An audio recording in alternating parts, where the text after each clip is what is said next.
नमस्कार साथियों। इस वीडियो में हम आपको बताएंगे कि 1 से 100 के बीच कितनी अभाज्य संख्याएं मीन्स प्राइम नंबर होते हैं। तो उसके लिए सबसे पहले हमें अभाज्य संख्याएं क्या होती हैं ये पता होना चाहिए। तो चलिए स्टार्ट करते हैं कि अभाज्य संख्याएं किसे कहते हैं। वे संख्याएं जो एक और स्वयं से विभाजित होती हैं अभाज्य संख्याएं कहलाती हैं। इसकी एक दूसरी डेफिनेशन भी होती है कि जिन संख्याओं के केवल दो गुणनखंड होते हैं अभाज्य संख्याएं कहलाती है। जैसे 2, 3, 5, 7, 11, 13, 17, 19 डैश डैश, इस प्रकार से और भी अभाज्य संख्याएं होती हैं। अब प्रश्न ये भी उठ सकता है कि वन प्राइम नंबर क्यों नहीं होता है, क्योंकि वन क्या होता है, वन के केवल एक ही गुणनखंड होते हैं, दो गुणनखंड नहीं होते हैं, इसलिए जो वन होता है प्राइम नंबर नहीं होता है। तो अब हम अपने मेन टॉपिक पर आते हैं कि 1 से 100 के बीच में कितनी अभाज्य संख्याएं होती हैं। उसके लिए सबसे पहले हमने 1 से 100 तक काउंटिंग लिख ली है यहाँ पर। अब 1 क्या होता है, प्राइम नंबर नहीं होता है। क्यों नहीं होता है, क्योंकि इसके दो गुणनखंड नहीं होते हैं। इस प्रकार से 2 क्या होता है, एक प्राइम नंबर होता है। जो भी प्राइम नंबर होगा उसको हम सर्कल कर लेंगे। इसके बाद हमने देखा कि 3 भी क्या होता है, प्राइम नंबर होता है। इससे आगे 5 भी प्राइम नंबर होता है और 7 भी प्राइम नंबर होता है। इसके बाद 6 क्यों नहीं होता, क्योंकि 6 के 2 से ज़्यादा गुणनखंड हो जाते हैं। तो इस प्रकार से हम देखते हैं 1 से 10 के बीच में काउंट कर लेते हैं कि कितनी संख्याएं हो, कितने प्राइम नंबर होते हैं।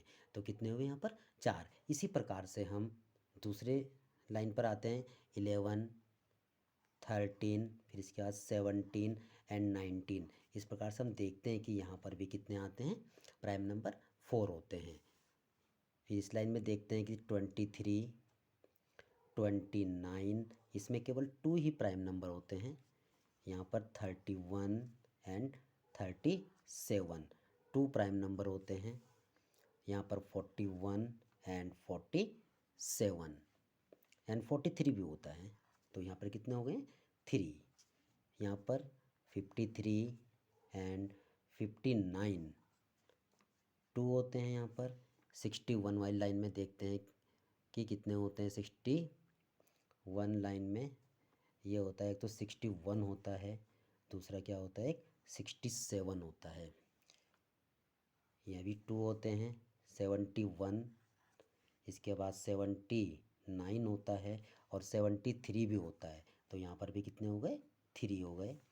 फिर यहाँ पर 83 भी प्राइम नंबर होता है और 89, ये भी कितने हो गए, 2। और इस लाइन में केवल एक प्राइम नंबर होता है, 97। तो इस प्रकार से हम देखते हैं इन सबको जब हम प्लस करते हैं, 4, 4, 4, 8 to 10, 10 to 12, 15, 17, 19, 22, 24, 25, तो कुल टोटल प्राइम नंबर कितने होते हैं यहाँ पर, 25। यानी कि 1 से लेके 100 के बीच में कुल प्राइम नंबर कितने होते हैं, 100 होते हैं। सॉरी, 1 से 100 के बीच में कुल प्राइम नंबर कितने होते हैं, 25 होते हैं। अब देखिए, हमने यहाँ पर सभी लाइन में देखा है कि कितने कितने प्राइम नंबर होते हैं। तो कई बार हमारे पास प्रश्न आ जाते हैं कि 1 से 100 के बीच में कितने प्राइम नंबर होते हैं, 25। 1 से 50 के बीच में कितने प्राइम नंबर होते हैं, उसके लिए हमें क्या करना पड़ेगा, 1 से 50 के बीच यानी कि 1, 2, 3, 4, 5, यहाँ पर हम सिर्फ इनको प्लस कर लेंगे। इनको प्लस करके कितना आता है, 4, 2, 8, 10, 12 एंड 3, 15। अब देखो ये जस्ट लाइक क्या है, मोबाइल नंबर। ये कितनी डिजिट हो गई यहाँ पर, 10 डिजिट हो गई हैं। तो इसको हम एक मोबाइल नंबर की तरह से यूज कर सकते हैं। ऐसे लिख के 4422322321।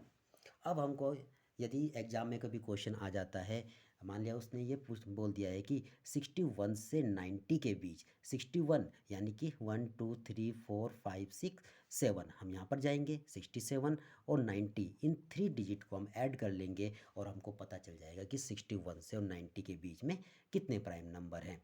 तो इसके लिए हमको बार बार ये 1 to 100 काउंटिंग नहीं करनी पड़ेगी और हमें बार बार यहाँ पर छाँटना नहीं पड़ेगा यहाँ पर कि कितने नंबर होते हैं, तो हमें सिंपल यहाँ पर इनको प्लस कर देंगे। तो 3 2 5 4 2 7। तो इस प्रकार से ये शॉर्ट ट्रिक से आप 1 से 100 के बीच में प्राइम नंबर बड़ी आसानी से ज्ञात कर सकते हैं आप लोग। आशा करते हैं कि आपको हमारा ये वीडियो पसंद आया होगा। इसी प्रकार की और वीडियो देखने के लिए यदि आपने हमारा चैनल सब्सक्राइब नहीं किया है तो सब्सक्राइब करना ना भूलें। धन्यवाद।